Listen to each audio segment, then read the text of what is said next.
Have you ever stopped to notice how your thoughts shape your entire reality? Every belief, every internal dialogue, and even those quiet whispers in your mind, each one becomes the lens through which you view the world. And more than that, they act like magnets, subtly attracting the kind of energy and experiences that match your inner state. Your mind, in many ways, is like a garden. What you plant in it will grow. If you sow seeds of patience, kindness, and clarity, your life begins to reflect those qualities.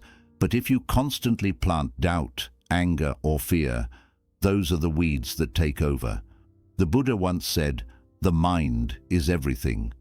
What you think, you become." This isn't just poetic, it's a truth that plays out quietly, day by day, thought by thought. Most people don't know how much power they hold in shaping their inner world. We often let the mind run wild, reacting, overthinking, worrying. But what if you could train your mind the way a monk trains for stillness? What if you could learn to choose the thoughts that serve your growth, your peace, your purpose? In this video, we'll journey through 7 timeless lessons inspired by Buddhist wisdom, each one a step toward feeding your mind with intention. These aren't just teachings to hear, they're practices to live by. Because when you begin to feed your mind with awareness, compassion, and purpose, your life transforms from the inside out. Let's begin. Lesson 1. Your thoughts are the seeds of reality. Imagine your mind as fertile soil, ready to grow whatever you plant in it. Each thought you entertain is a seed. Some seeds are filled with compassion, patience, and humility. Others carry anger, jealousy, and fear. What you nurture in the silence of your inner world eventually blossoms in the life you live. In Buddhism, this truth lies at the heart of practice. The Buddha taught that with our thoughts, we make the world. It's not just poetic, it's a psychological and spiritual principle. The thoughts you hold influence your speech, shape your actions, and guide the intentions behind everything you do. Like a ripple in a pond, one small thought can spread outward, affecting your mood, your relationships, even the direction of your life. If you're constantly repeating inner stories of resentment, lack, or unworthiness, those become the blueprint of your experience. But if you choose to plant thoughts of kindness, gratitude, and equanimity, you begin to live in alignment with peace and purpose. This is why mindfulness and meditation are not just spiritual rituals. They are tools for mental cultivation. When you sit quietly and observe your mind without judgment, you begin to see which seeds you've been watering. Are they rooted in fear or in love, in craving or in contentment? The Noble Eightfold Path, one of Buddhism's core teachings, includes something called right thought, a conscious effort to replace harmful thinking with wholesome intention. It's a reminder that every mental habit either builds a bridge to peace or a wall of suffering. So the next time a thought arises, pause. Ask yourself, is this a seed I want to grow?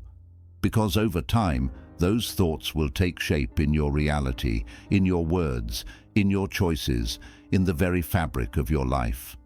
Feed your mind with the thoughts you want to live, and you'll find the outer world slowly begins to reflect the calm, clarity, and kindness blooming within you. Lesson 2. Guard the gates of your mind. Think of your mind like a sacred temple. Every sight, sound, and word you allow in is like a visitor entering that temple. Some come with peace, others come to stir chaos. And yet, most of us leave the doors wide open, letting in noise, negativity, and nonsense, without even realizing the damage it causes. In Buddhism, this practice is known as guarding the doors. Being deeply mindful of what we allow into our consciousness through what we see, hear, read, and engage with. Why? Because the mind is impressionable. What it absorbs, it mirrors. If you're constantly surrounded by conflict, gossip, fear-driven media, or people who drain your energy, your inner world starts to reflect that chaos. The peace you're searching for gets buried under noise that was never yours to carry. But you have the power to choose your inputs. You get to decide what enters your mental space. Start asking yourself, what am I feeding my mind today? Instead of waking up and scrolling through anxiety-filled headlines, try listening to a short Dharma teaching. Swap out shallow conversations for meaningful connections that nourish your soul. Spend a few quiet moments in nature, letting the wind, the trees, the silence become your teachers. Even small choices can shift your entire inner atmosphere. Reading a verse from the Dhammapada, sitting in silence with your breath, or simply limiting your time around toxic influences. These aren't grand gestures, but they are sacred ones. Each choice you make becomes a step toward mental clarity, emotional balance, and spiritual grounding. Remember this: your environment becomes your mindset, so shape it with intention. Surround yourself with what uplifts, calms, and aligns you with the person you're becoming. The mind doesn't forget what it sees and hears, so let it witness beauty, let it hear truth, let it absorb peace. Lesson 3. Break free from autopilot thinking. Have you ever caught yourself reacting before you even realize what you're doing, snapping at someone, spiraling into worry, or repeating the same argument in your head for the 100th time? This is what the Buddha warned us about: the trap of mindless reactivity. It's like living your life with your eyes half closed, stumbling through moments on autopilot, driven by old patterns, old pain, and unconscious fears. These reactions aren't really you. They're echoes from the past, programs installed long ago by trauma, conditioning, or years of unchecked habit. The problem is, the more we feed these automatic responses, the deeper they root themselves in our minds. We become prisoners of our own thoughts, replaying the same stories, feeling the same emotions, and wondering why peace always feels just out of reach. But here's the powerful truth: you don't have to live like that. Buddhist practice teaches us to pause, to become the silent witness instead of the reactive mind. That pause is everything. It's the space where awareness enters. When you notice yourself triggered, overwhelmed, or frustrated, don't fight it. Just pause. Breathe. Observe the thought behind the emotion. Is it fear whispering in your ear? Is it anger clinging to old wounds? Is it jealousy disguised as comparison? Name it gently, no judgment. And then, choose again. Choose a response aligned with clarity. Choose compassion over defensiveness, patience over irritation, stillness over reaction. Every time you break free from autopilot thinking, you reclaim a piece of your freedom. You stop being a slave to your emotions and start becoming the master of your mind. Over time, your reactions soften, your presence strengthens, and your life begins to reflect the stillness you've cultivated inside. Don't underestimate this one shift. It's not just about controlling reactions. It's about transforming your entire inner world. Lesson 4. Reframe every challenge as a gateway to wisdom. Life doesn't ask for your permission before it tests you. The heartbreak, the loss, the job you didn't get, the people who let you down. These moments arrive uninvited. And our first instinct?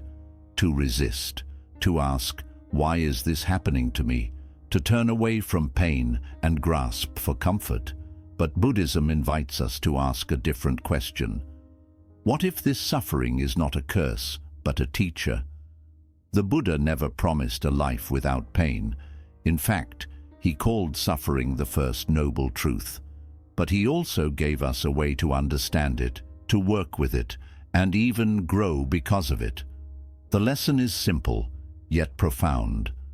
Suffering can awaken something powerful within us, if we allow it.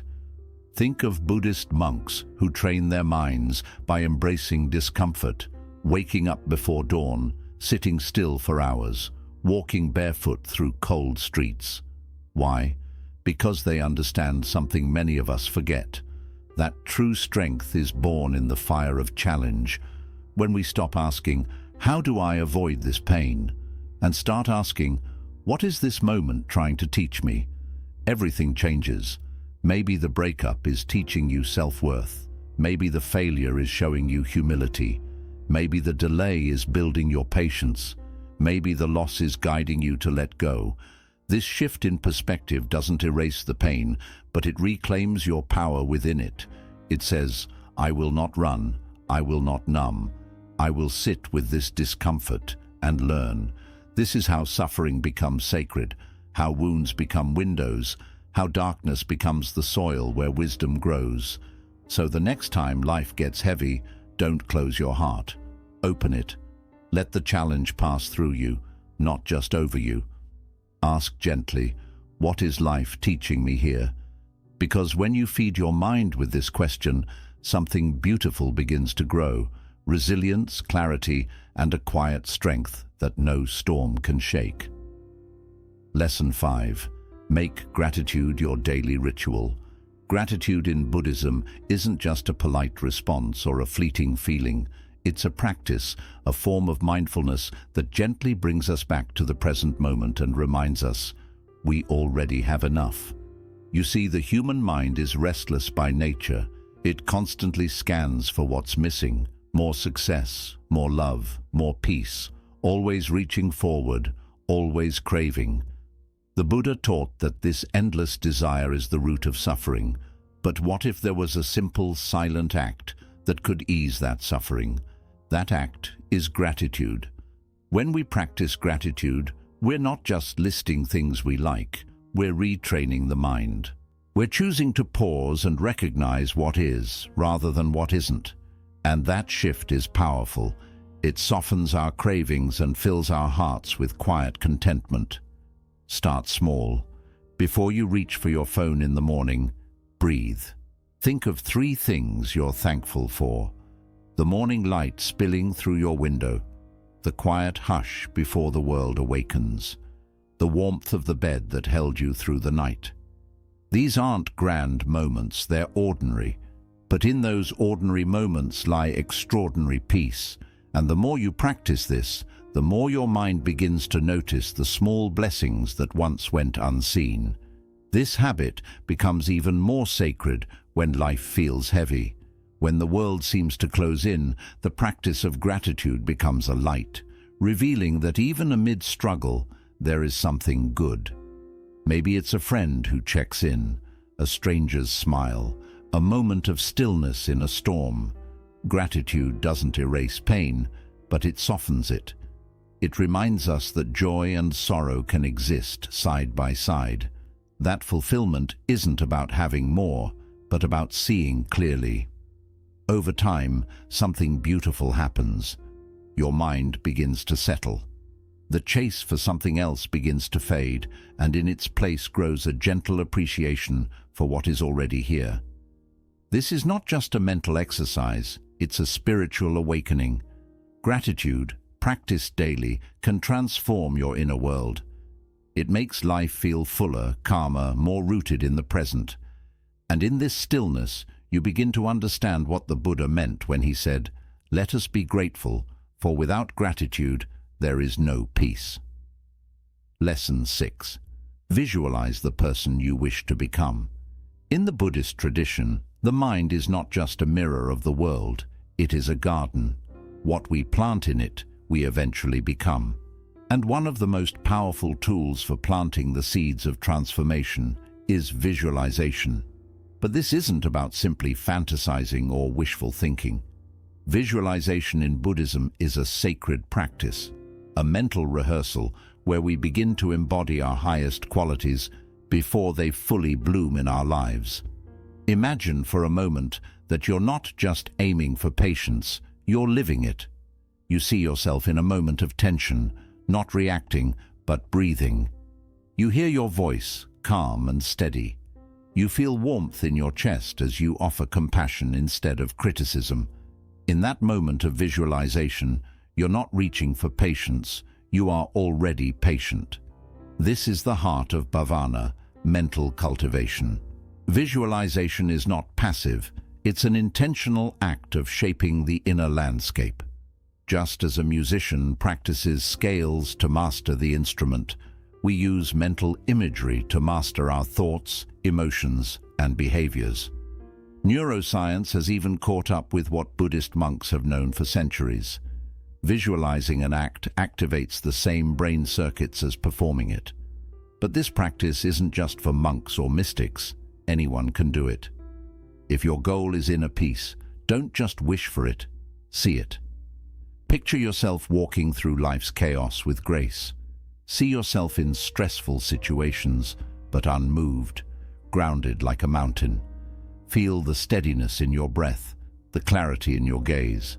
Make this image vivid, hear the ambient sounds, notice the colors around you, even sense the temperature in the air. The more detailed the vision, the more real it becomes. And soon, it isn't just an image, it's a guide, an internal compass you return to when life tries to throw you off course. This is how visualization bridges the gap between the person you are and the person you are becoming. It softens self-doubt, rewires limiting beliefs, and rewrites the inner narrative from "I hope to be calm" to "I am becoming calm," and the shift is subtle but profound. Rather than seeing yourself as someone lacking peace or discipline or compassion, you begin to see those qualities as already within you, waiting to be expressed. Visualization helps you uncover your true nature, not fabricate it. In Buddhism, this is not about striving to be better in the worldly sense. It's about returning to your original self, the one already full of wisdom, clarity, and kindness.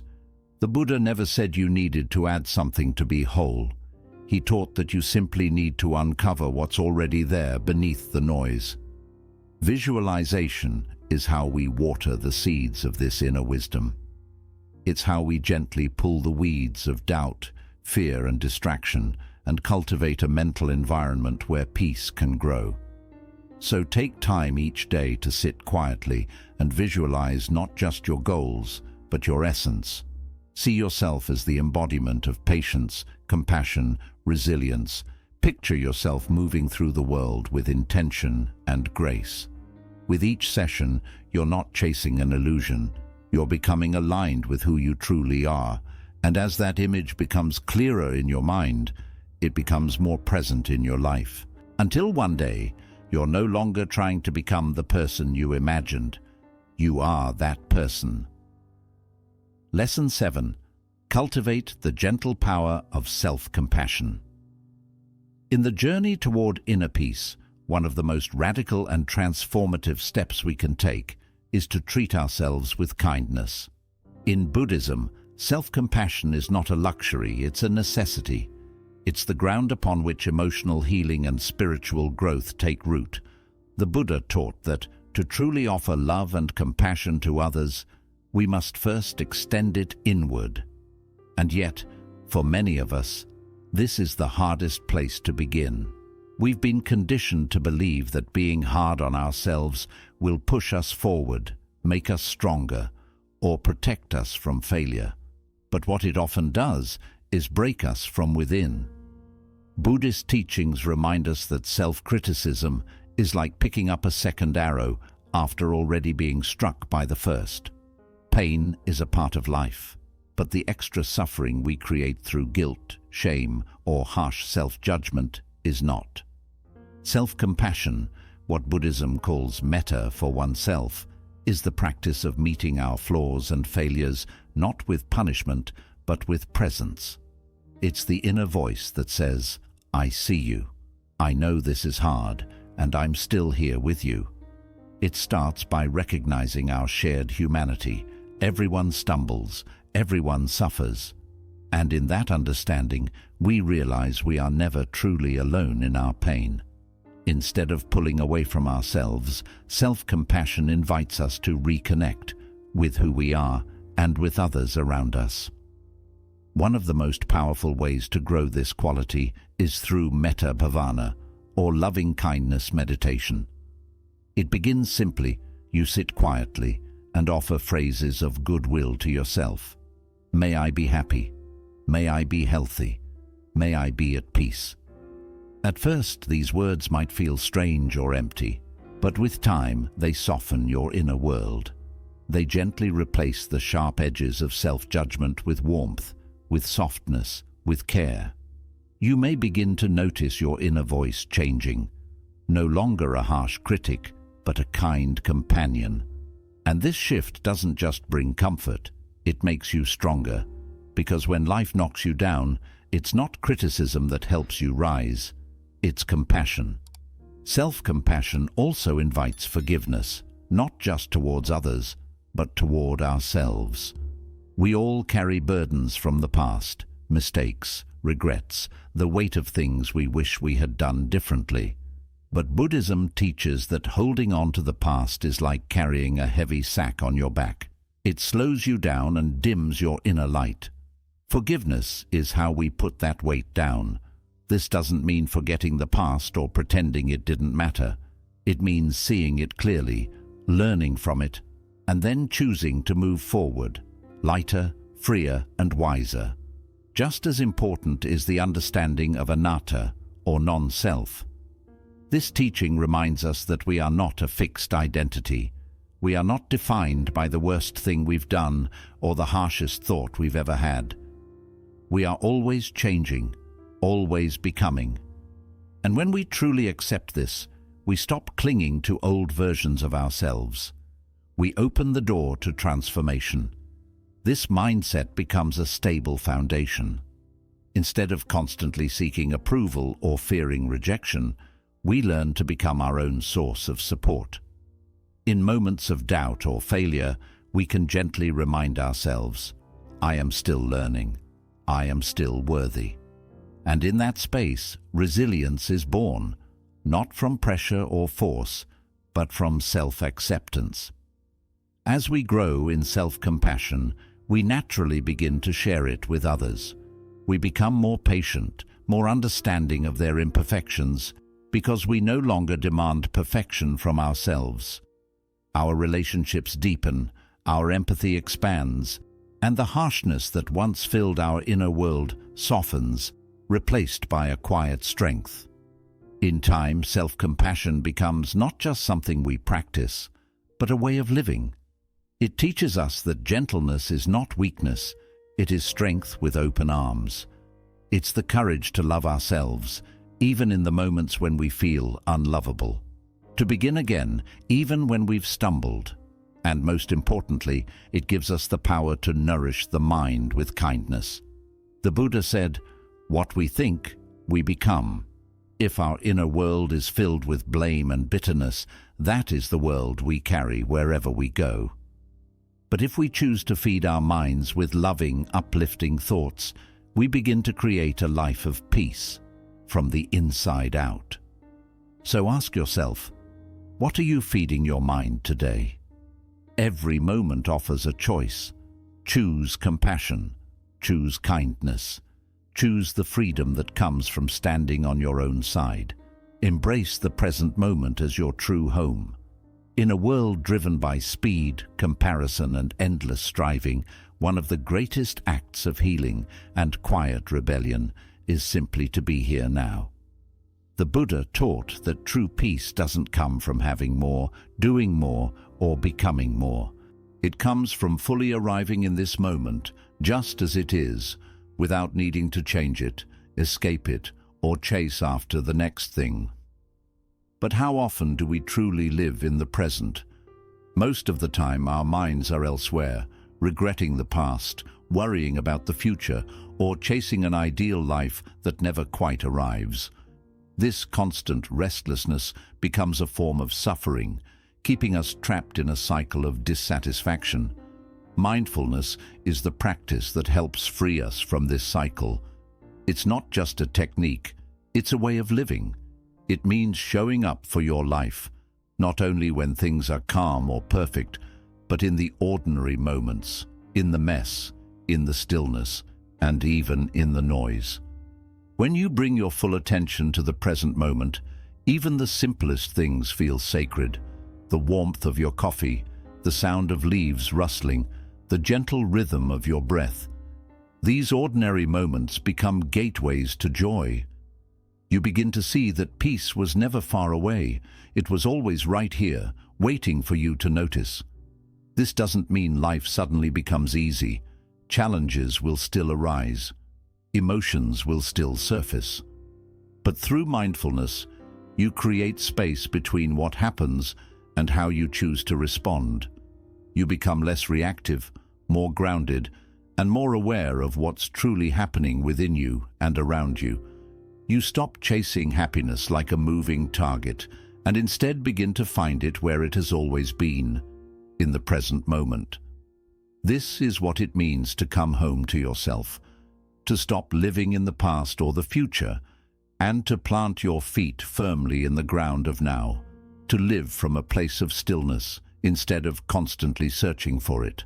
As the Zen saying reminds us, when you walk, just walk. When you sit, just sit. But above all, don't wobble. This is the art of presence, the ability to stay steady in a world that keeps shifting. And here's the secret. The more you honor the present moment, the more it gives back to you. It offers clarity, peace, purpose. The deep sense that you are exactly where you need to be, not because everything is perfect, but because you are truly awake to your life. So pause, breathe, feel this moment. It's not just time passing, it's the only place where life is actually happening. And in that stillness, you'll discover something powerful. You don't have to chase the extraordinary to feel fulfilled. Sometimes the extraordinary is hidden in the ordinary, simply waiting for you to slow down and notice it. In the end, life doesn't ask us to be perfect. It only asks us to be present, to be kind, and to keep walking the path with sincerity.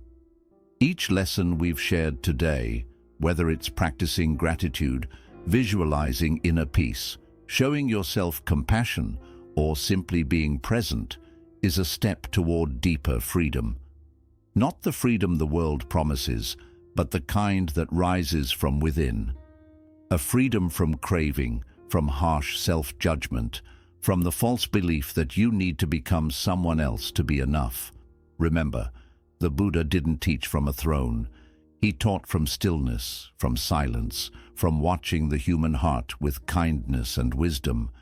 You don't need to escape your life to find peace. You simply need to awaken within it. If this video touched you, take a moment to reflect. What lesson will you start practicing today? Not tomorrow, not someday, but right now. Share in the comments which practice spoke to your heart the most. Your words might encourage someone else on their journey. And if you found value here, consider subscribing for more Buddhist-inspired teachings and timeless wisdom to guide your daily life. And always remember, the journey inward is the most powerful journey you can take. Keep walking it, mindfully, gently, one breath at a time. Namaste.